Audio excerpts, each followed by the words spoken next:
It was very hard for me to let go of the resentment that I had towards him because it seemed like I was the one left to deal with all of the things while you get to just live life. This is a decision that I made, but it's not who I am. It does not have to be my identity. I'm not a failure.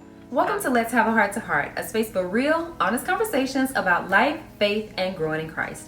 I'm your host, Nita Danielle, and my hope is that you leave our conversations feeling encouraged because we all know that life be lifing.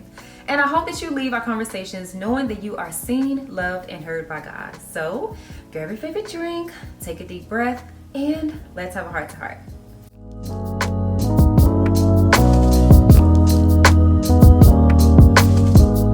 Hello you guys, and welcome back to another episode of Let's Have a Heart to Heart. Y'all, today we are talking about how I learned to accept and cope and deal with being a single mom, aka a baby mama. So if I'm honest with y'all, becoming a single mom was the biggest personal failure of my life. And a lot of that is because of the way that I grew up. Growing up, I was a stepchild. My mom was married to my stepfather since I was, I think, 3 or 4 years old.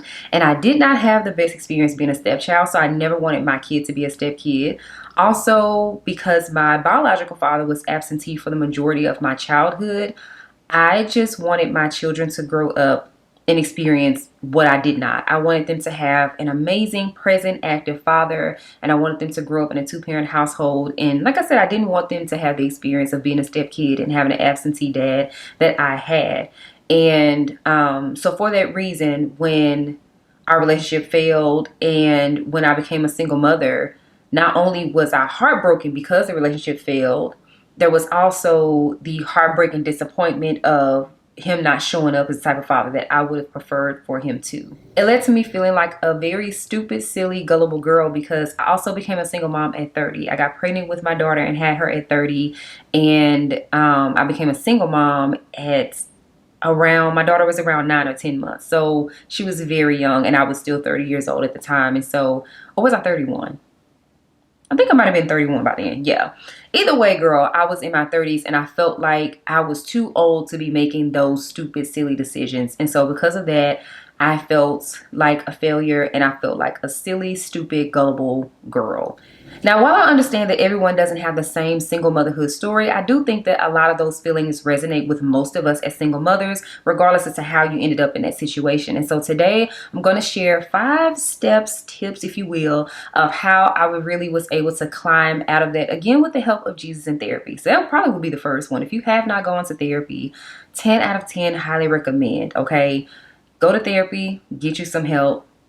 It will do wonders, okay? Thank God for therapists. But let's go ahead and hop into it. And so the first thing that I had to do was to forgive myself for how things turned out. I told you guys that I beat myself up so heavily for the first 5 to 6 years of my parenting journey. Mind you, my daughter is 8, okay? I spent a lot of time beating myself up about, I should have known better. I should have made better choices. I should have made better decisions. And again, feeling like I'm just this stupid, gullible girl. And a lot of that is because I had my daughter when I was 30 and I met her dad at 29. And a couple of weeks before my birthday, I found out that he had been dealing with another girl. And at that time, I should have left. But I did not. I chose to stay. Our relationship it happened very fast. We were together for just 3 months before I got pregnant with my daughter. And in that 3 months, we were together pretty much every day. I'd met his family, he'd met my family, and I felt like I knew him, even though looking back, it's like, girl, 90 days, how much do you really know somebody? But I felt like I did. I was in love. I loved him. And so when I found out about the situation with the other girl, I believed the story that he told me, but come to find out, she was pregnant. And then I find that out, and then I'm pregnant, and it just ended up being a whole thing. Fast forward, the baby was not his, and we tried to move forward and make our relationship work, but it didn't. And all of that being said, that's a lot of the reason when I say that I felt very stupid and gullible. That's why, because I felt like when I first found out those red flags, I should have left. And I felt, how could you be making these stupid, silly decisions at 30 years old? So not only are you a single mom, but you're a single mom at 30. Or I think I was 31 by the time I left. So you're in your 30s making these silly choices. I think it's different, or I felt like it was different when you're in your early 20s. You don't know any better. You're supposed to know better. You're 30. But I did not make the best choices and decisions there, and I had to forgive myself for that. I beat myself up for years. And the one of the biggest things that helped me, forgiveness is just hard for me in general. It was hard for me to forgive other people. It was hard for me to forgive myself. And one of the biggest things that the Lord told me was that I had to let go of the idea of perfection.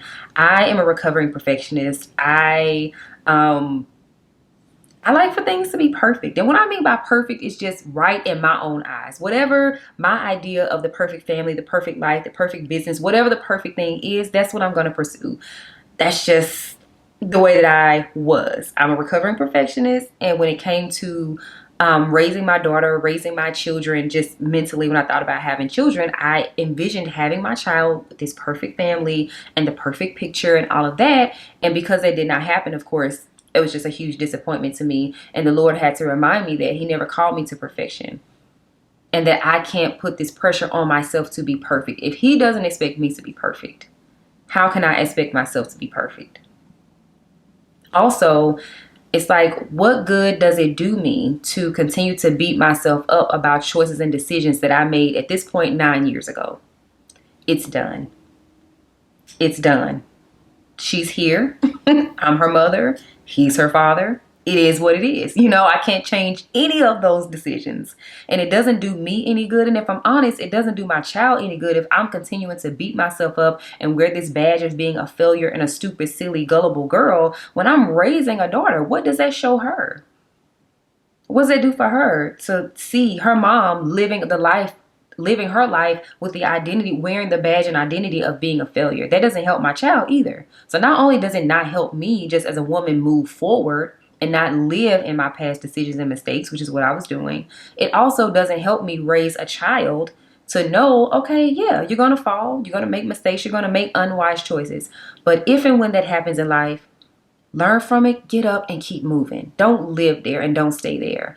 And that was just probably the hardest part of this whole process. It was very hard for me to forgive myself, y'all, because like I said, I just swore up and down that I would never experience this. I swore up and down that my children would never experience this. And then here I am, nevering like I never have before. Doing the exact thing, living the exact life that I swore I would never live. And it was very hard for me to forgive myself for making those choices. Forgive myself for not using wisdom. Forgive myself for being gullible and naive and not keeping the promise that I made to myself and bringing my child into a situation that I did not want her to be in. And one of the things the Lord kept reminding me was that this is a decision that I made, but it's not who I am. It does not have to be my identity. I'm not a failure. I'm not stupid. I'm not good. Did I make a stupid decision? Yes.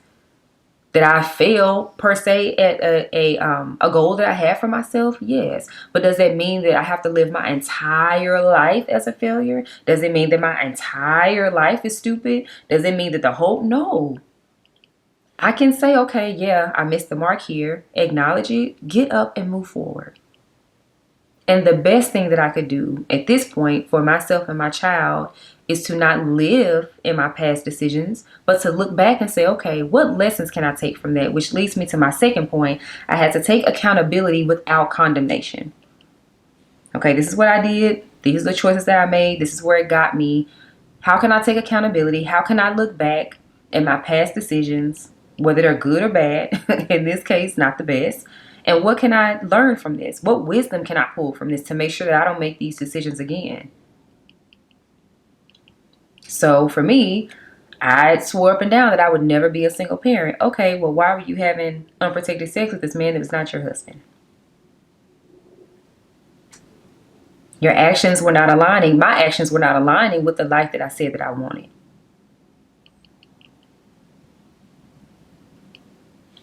So I had to look at my past choices and decisions. Why didn't I leave when I saw the first red flags? Why did I choose him? Like what, and these are just general questions that I really just had to sit with myself and ask myself so that I can look back and again, use my past mistakes, decisions, whatever, and gain the lessons and gain the wisdom to move forward and to say, okay, I know that I don't have to make these silly decisions again. I don't have to make this choice again. If I say, okay, I made this decision in the past, what can I learn from this to make sure that I don't make these same decisions moving forward? And also, since I'm raising a daughter, this is wisdom I can pass to her. Hey girl, your mama made this choice that wasn't necessarily the best. Let me tell you how you don't have to make that choice. Let me tell you why you shouldn't make that choice. Let me tell you why you need to ask these questions. You need to, and then of course, moving forward, now that I have a child, I'm having conversations about parenthood and what does fatherhood look like to you? What values do you have? There's just certain questions that I wouldn't have even thought to ask because I wasn't a parent at the time. So it's just certain wisdom that I can move forward with now. So again, I was wearing the identity of being a stupid, silly, gullible girl, but it's like, you don't have to be. Yeah, you make these decisions here, but you don't have to keep making them. Look back, take the lessons, take the wisdom, and move forward with the lessons and wisdom that you have from the past mistakes and failures that you made, from the past decisions that you made when things just didn't pan out the way you had hoped. And what I also want to talk about when it comes to accountability, I know in the beginning when my therapist was dealing with me on this part, I just felt like, well, I felt like everything was on me. Well, I'm the reason, and he's not taking accountability, he being her father. But I had to realize, like, I can only control me. I can only control my part in the situation. His accountability is for him. That's his journey. That's his portion to deal with. But what I can do, and the only thing that I can control moving forward, is my decisions, my actions, and my choices. That's the only thing that I can take accountability for. I cannot take accountability for what he does and does not, and did not do. I have no control over that. But what I can control is my choices and decisions. And so that's what I had to do. But it was very hard in the beginning for me to take accountability without condemnation, without condemning myself, without beating myself up, without looking back like, well, you just should have known better. You just shouldn't have been so stupid. And you shouldn't have been so gullible. And you shouldn't have, and you shouldn't have, and you shouldn't have. And it's just like love. Shoulda, woulda, coulda is not going to help you now. Shoulda, woulda, coulda is not going to help you now. You can't do anything about the past choices that you made. But what I can do and what I've done is look back and say, okay, I can't change the choices. It does no good to keep beating myself up behind the past. But what I can do is take the wisdom, take the lessons, look back, take accountability, take ownership. Dang, yeah, I did that. Okay, I ain't got to do it again. What can I learn? What wisdom can I pull? And how can I make sure moving forward that I don't make these same decisions? And it has also equipped me moving forward because I know that I'm not a silly, gullible woman anymore. I have wisdom. Because I have gone back and taken accountability. I have went back and examined why I made the choices that I made, why I made the decisions that I made, why I overlooked and accepted what I overlooked and accepted. And so I know, oh, okay, well, this is why I did this. Let me heal that. A lot of it was I had to heal some certain areas. I had to change my perspective on some certain areas. And some stuff I genuinely did not know. But guess what? I know now. And like I said, not only do I know now, this is wisdom that I can give to my baby, which to me is priceless. So the third thing that I had to do was to shift my perspective on single motherhood and stop looking at it as a curse. Single motherhood is not a curse. I had to realize that motherhood in this season may look different, but that doesn't mean it has to be bad. And one of the biggest things that the Lord reminded me of is not only that he graced me to be her mother, he graced me to be her mother as a single mom, because I am. And also he reminded me that he has given myself and her an amazing village of love and support. Now, although having an amazing village does not negate or replace having a father in the home, it is definitely the next best thing. My daughter has so much love. She has amazing grandparents, my mom, my dad, which is also amazing. I told you guys my dad was absentee for a large part of my childhood. He has been there for everything. When it comes to my daughter, they have such an amazing relationship, which in turn has helped our relationship to grow. And also my daughter's grandparents on her dad's side, y'all, they have been the most amazing support. Her father's family is amazing in general, but those parents, baby, let me tell you, They have been my saving grace a lot of times. When I made the transition to become a full-time influencer and I traveled a lot for work and stuff, they were the first ones who stepped in to take her to school, take her to extracurriculars, keep her for me. There were times when I would need a mental break, or sometimes they would call just to get her just because they love her like she is their own child. And they have been getting her every other weekend since she was 6 weeks old. My daughter is 8. And she still goes every other weekend. And at one point, they were getting her every Wednesday, too. They love their girl down. And I love that for her. And I love that for me. When I tell you I don't have to worry about her, she is safe. She is well taken care of. Like I said, there are great people. Very wise, very good. They're just really, really good with her, and they love her like she was their own. And y'all, ever since she was a baby, they buy their own stuff for her. I remember I would drop her off with her car seat and her bag. They bought their own car seat, and that baby bag would come back untouched. They bought their own diapers. They bought their own clothes. They bought their own everything for her. And to this day, she does not go with clothes. They buy clothes for her. She has her own room over there. She has her own toys over there. Like, she goes with nothing because they've done that since she was a baby. The bag will come back untouched. You're like, oh, we don't need that. They bought their own stuff. And I love that for her, and I love that for me. And, you know, one of the things the Lord has reminded me of is that a lot of the fears that I had about being a single mom or how my child was going to be raised, she has not experienced that. My daughter's father is not absentee. He may not be the father that I would want him to be. He may not do the things that I would want him to do, but he's definitely not absentee. He does not make promises to her that he does not keep. She's not a stepchild yet. I'm not married, so I will cross that bridge when we get to it. But a lot of the things and the fears that I had about single motherhood and a lot of the fears that I had about my baby growing up in a single parent household have just not rang true. She has so much love and support. And like I said, I have so much love and support.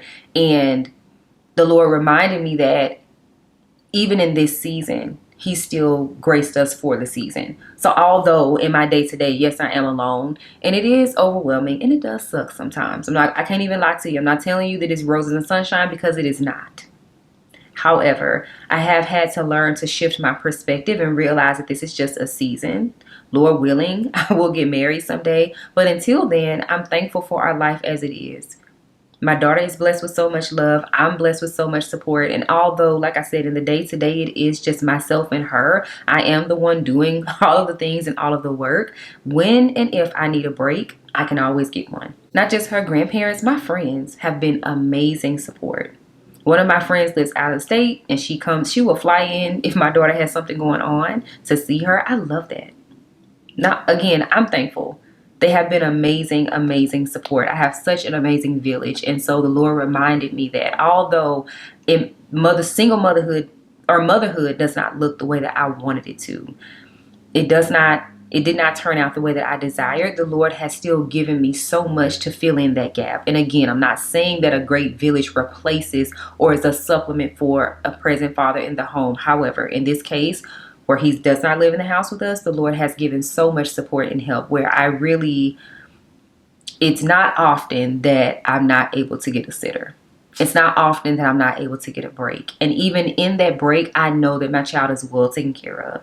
And she's having a good time and she's having a blast and she ain't missing a beat.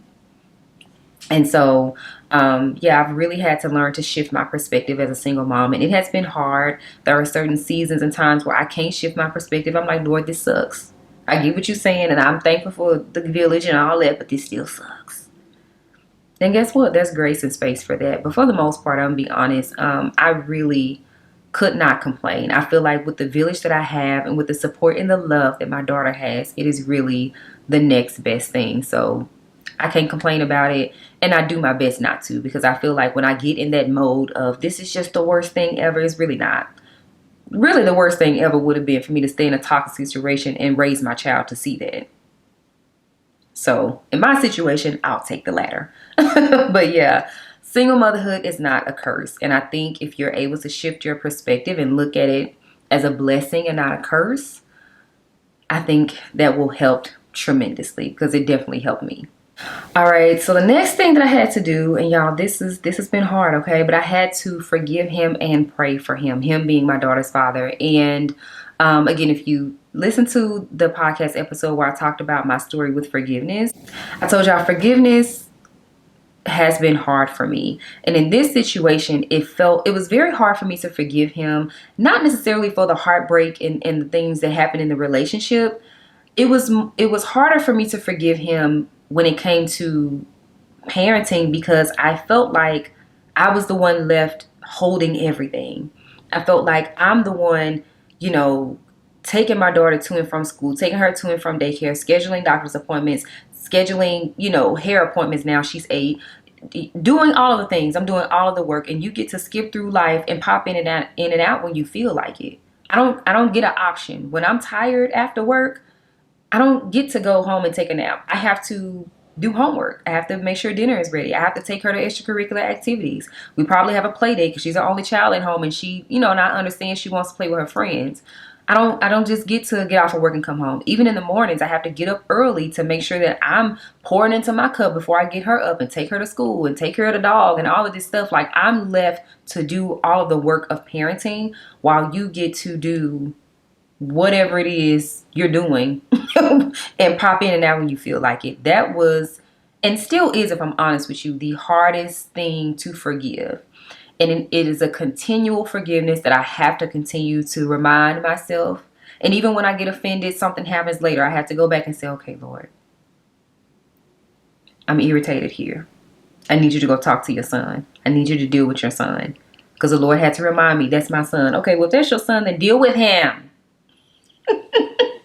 I need you to deal with your son, because right now he's tripping, and let me tell you why. So what has helped me with forgiveness is not only if you're not familiar with my forgiveness story, the first thing that helped me with forgiveness with anyone is a scripture, Mark 11:25, which says, and when you stand praying, forgive, so your heavenly Father in heaven will forgive you. This is paraphrasing because I don't have it in front of me. But I had to learn that if I don't forgive others, if I'm holding grudges and unforgiveness, when I go before the Lord and pray, the Lord is holding my sins and my things against me. He will not forgive me if I don't forgive others. The Lord extends forgiveness to us, so he expects me to give that same forgiveness to others, even my baby daddy. And like I said, sometimes it's easier than others, but sometimes it is very hard when, again, for me, the biggest thing has been, I feel like I'm the one doing the work. I've been the one left to carry the load while you get to do whatever you want to do when you want to do it and pop in when it's convenient for you. I don't get to choose when it's convenient. My life changed, my entire life changed with becoming a parent.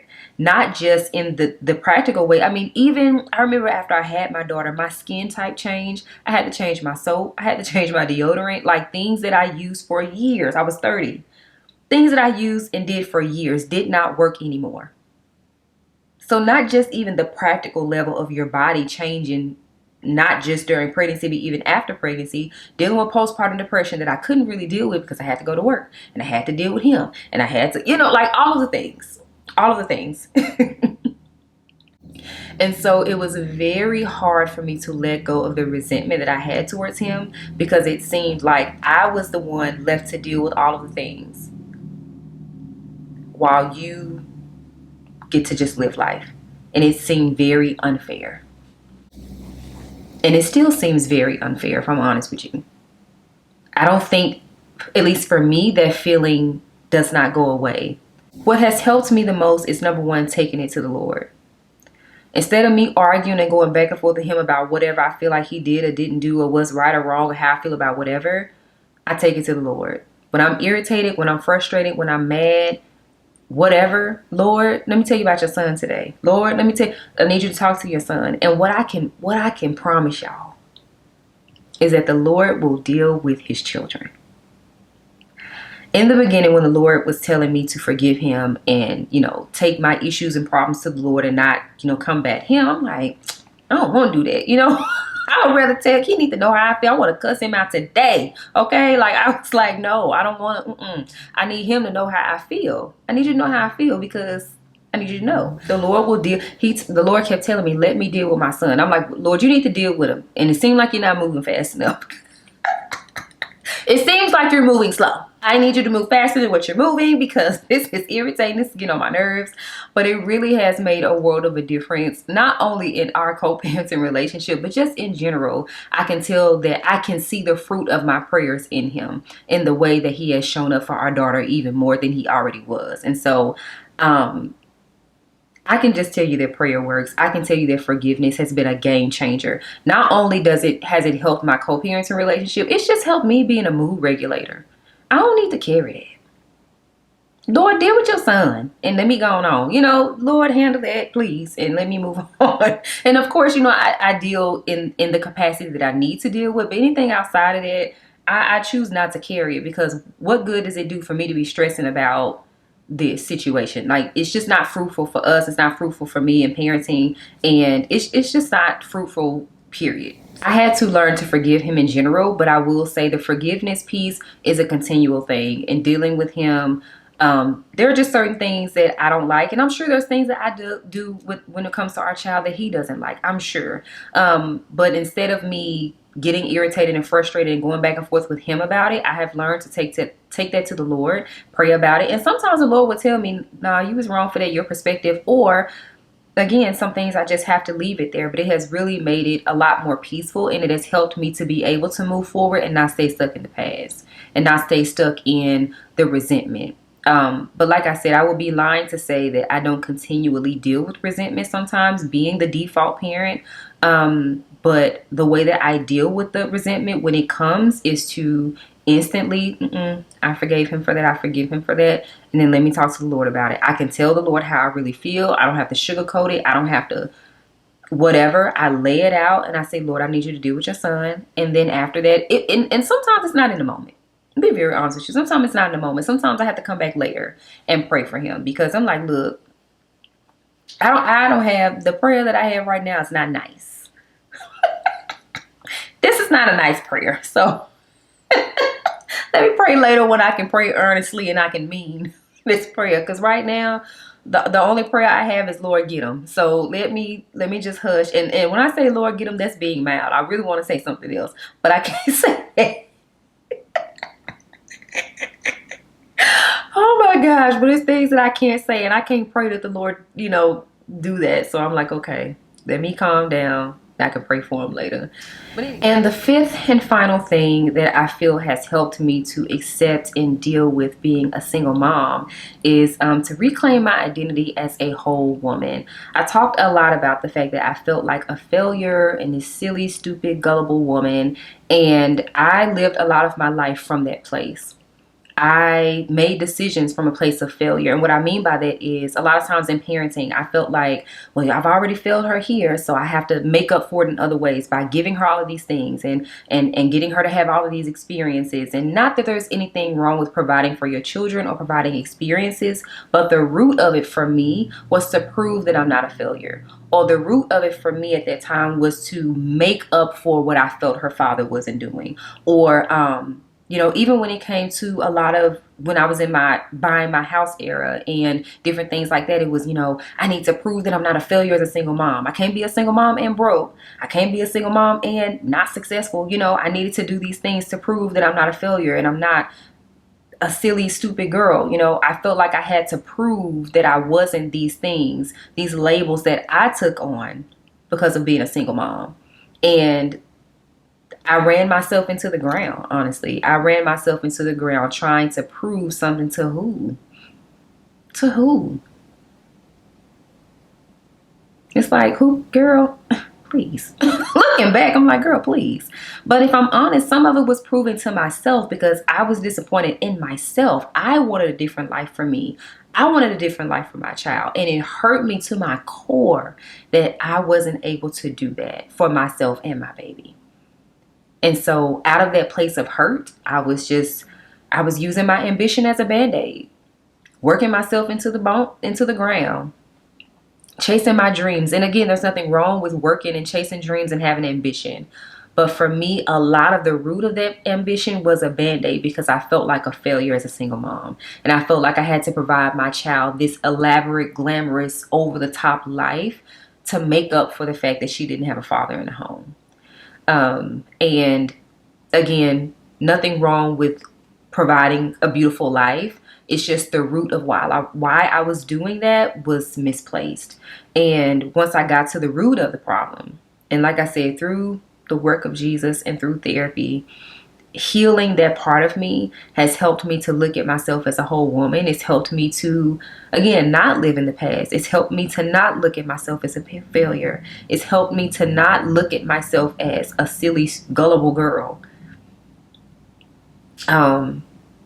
Because like I said, I looked at myself like that for years. I remember just a couple of weeks ago, I was making a decision in business, and I kept going back and forth, second guessing myself. I felt like I knew what I needed to do, but I kept second guessing. And of course, I asked the Lord for wisdom and everything, but it still seemed like I was second guessing the decision. And I asked the Lord, why am I having such a hard time with this? Like, what is going on here? Like, am I tripping? Like, what's up? Because I just wasn't understanding why I was struggling making this choice when I felt like I knew what the right choice was. And the Lord showed me that I was still carrying the identity of not being able to make sound decisions because of this decision that I made, to be a single mom. And he had to remind me, like, that's not who you are. You're not stupid. You're not dumb. And in that, the Lord reminded me that I am fearfully and wonderfully made. He calls me chosen. He calls me dearly loved. And he reminded me that I have to let go of the identity that I let my past choices and decisions give me. And I get to choose. I get to choose what I believe. I get to choose the identity that I walk in. And I'm not defined by failure or shame or society's standards or what society says single moms are, or whoever has anything to say about my past choices and decisions. But I get to choose whether I'm going to continue to walk in that, or I'm going to continue to walk, or I'm going to choose to walk in the identity that he gives me. And also, I had to remember, like, I have made good choices and decisions. Like, why am I letting this one choice and decision define my entire identity? I have made good choices. I mean, that's not the only poor decision that I made, but I've also made good choices. I've also made wise decisions. I've made sound decisions.